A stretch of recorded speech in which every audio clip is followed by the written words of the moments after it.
મિત્રો जय हिंद। હું છું ડીની ચૌધરી। ફરી એકવાર આપ સર્વેનું સ્વાગત છે આપ સૌની સહિયારી યુટ્યુબ ચેનલ ડીઆર ગુજરાતીમાં। તો મિત્રો આ વિડીયોમાં ખાસ વાત કરીશું કાયમી શિક્ષકોની ભરતી 2024માં આવી શકે છે, કારણ કે તમામ જિલ્લાઓ વાઇઝ જે ખાલી જગ્યાઓ છે એ જે જિલ્લા શિક્ષણ અધિકારીને પરિપત્ર કરવામાં આવ્યો છે અને એમના જિલ્લામાં જે ખાલી જગ્યાઓ છે એ 2 દિવસની અંદર મોકલી આપવા માટે જણાવેલ છે, જેમાં ખાસ જે માધ્યમિક અને ઉચ્ચતર માધ્યમિકમાં 1/6/2024ની સ્થિતિએ જે મંજૂર જગ્યાઓ છે, ભરાયેલી ખાલી જગ્યાઓ છે, સંપૂર્ણ માહિતી મંગાવી છે।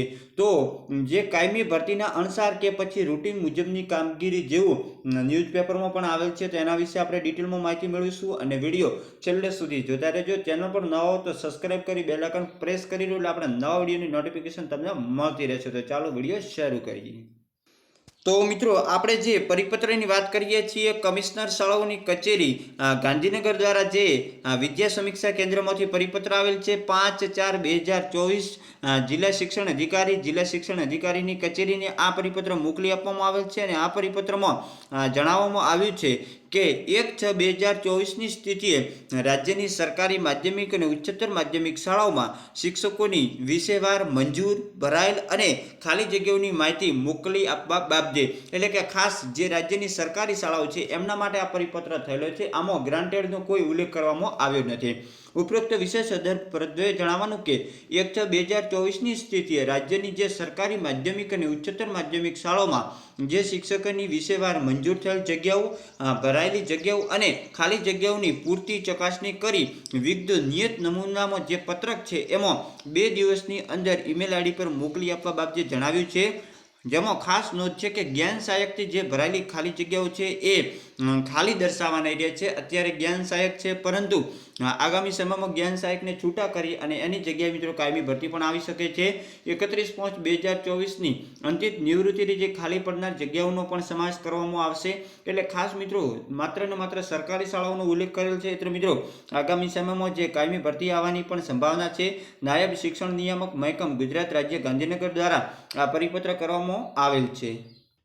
એના પછી મિત્રો એક બીજો પરિપત્ર થયેલ છે અને બીજા પરિપત્રમાં જણાવેલ છે આચાર્યશ્રી જિલ્લાની બિન સરકારી અનુદાનિત માધ્યમ અને ઉચ્ચતર માધ્યમિક શાળાઓનો સમાવેશ કરવામાં આવ્યો છે। 1/6/24ની સ્થિતિએ શાળામાં વિષયવાર ખાલી જગ્યાઓની, એટલે કે આ માત્ર ને માત્ર બિન સરકારી જે શાળાઓ છે અનુદાનિત એમના માટેનો પરિપત્ર થયેલ છે। ઉપરોક્ત વિશેષ સંદર્ભે જણાવવાનું કે કમિશનર શાળાઓની કચેરી ગાંધીનગરના ઉપરોક્ત સંદર્ભિતા પત્રથી જિલ્લાની બિન સરકારી અનુદાનિત માધ્યમિક અને ઉચ્ચતર માધ્યમિક શાળામાં 1/6/2024ની સ્થિતિએ શાળામાં વિષયવાર ખાલી જગ્યાઓની માહિતી માંગેલ છે, જે અત્રેની જિલ્લાની બિન સરકારી અનુદાનિત માધ્યમિક અને ઉચ્ચતર માધ્યમિક શાળાઓમાં ખાલી જગ્યાઓની માહિતી આ સાથે સામેલ રજૂ કરવાની તમામ વિગતો પત્રક 1 અને 2 મુજબ કેમ્પોમાં પણ રજૂ કરવાની રહેશે। સદર માહિતી ભવિષ્યમાં થનાર ભરતી અન્વયે આપવાની હોય તમામ શાળાઓની જે નીચે જણાવેલ સ્થળ અને સમય બિનચૂક માહિતી રજૂ કરવાની। એટલે મિત્રો ખાસ મેં અહીંયા માર્કર કર્યું છે, અહીંયા તમે જોઈ શકો છો કે આ માહિતી ભવિષ્યમાં જે થનાર ભરતી માટેની જે તમામ માહિતી માંગી છે, એટલે કે જે તે શાળાના આચાર્ય હોય એ ફરજિયાત માહિતી બિનચૂક હાજર રહી અને માહિતી રજૂ કરવાની છે। સાથે સાથે એમને માહિતી શું રજૂ કરવાની છે, તો પત્રક 1 માધ્યમિક માટે અને પત્રક 2 ઉચ્ચતર માધ્યમિક માટે એક્સેલ શીટ એમાં સામેલ છે। પત્રક અ બ ક મંડળનો ઠરાવ, જગ્યા ઊભી થયાનો આધાર, સ્ટાફ લિસ્ટ લાયકાત સાથે પછી 31/1/2024ની સ્થિતિએ વિદ્યાર્થી અને સંખ્યાનું જે પત્રક, માન્ય વર્ગોનો આધાર અને આચાર્યનું બાહેધરી પત્રક આ સાથે જે નમૂનો છે એ મુજબ સંપૂર્ણ માહિતી આમાં સામેલ કરવાની છે। અને હવે ભવિષ્યમાં મિત્રો સરકારી ભરતી આવે છે કે ફરી જ્ઞાન સહાયક આવે છે એનો કોઈ ઉલ્લેખ નથી, પરંતુ ભવિષ્યમાં ચોક્કસ ભરતી આવવાની છે એ અહીંયા ઉલ્લેખ કરેલ છે।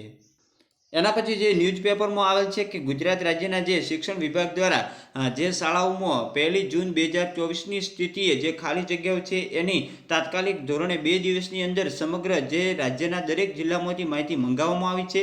કાયમી ભરતીના અનુસાર કે પછી આ રૂટીન મુજબની કામગીરી છે, હજી સુધી એની કોઈ માહિતી સામે આવી નથી, પરંતુ 31/5/24ની સ્થિતિએ હજારો શિક્ષકો જે નિવૃત્તિના કારણે રાજ્યમાં ખાલી જગ્યાનો આંકડો પણ મોટો સામે આવી શકે છે। સાથે સાથે વાત કરવામાં આવે તો માધ્યમિકમાં 6,500 અને ઉચ્ચતર માધ્યમિકમાં 5,000 કુલ 11,500 જેટલા શિક્ષકોની અગાઉ લાંબા સમયથી ખાલી જગ્યા હોવાનું પણ સામે આવ્યું છે. સાથે સાથે જે નિવૃત્ત થનારા છે એના કારણે ઉચ્ચતર માધ્યમિકમાં અને માધ્યમિકમાં 13,000 જેટલો જે ખાલી જગ્યાઓની વિગતો પણ મળશે. અને ટેટ પાસ ઉમેદવારો આ બાબતે ભવિષ્યમાં શિક્ષણ સહાયક અને કાયમી શિક્ષકોની ભરતી પ્રક્રિયા હાથ જે ધરાઈ હોઈ શકે છે એના કારણે આ માહિતી મંગાવવામાં આવી છે. તો હવે ફરી મળીશું નવી અપડેટ સાથે નવી માહિતીમાં. ત્યાં સુધી જય હિન્દ, જય ભારત. Thanks for watching.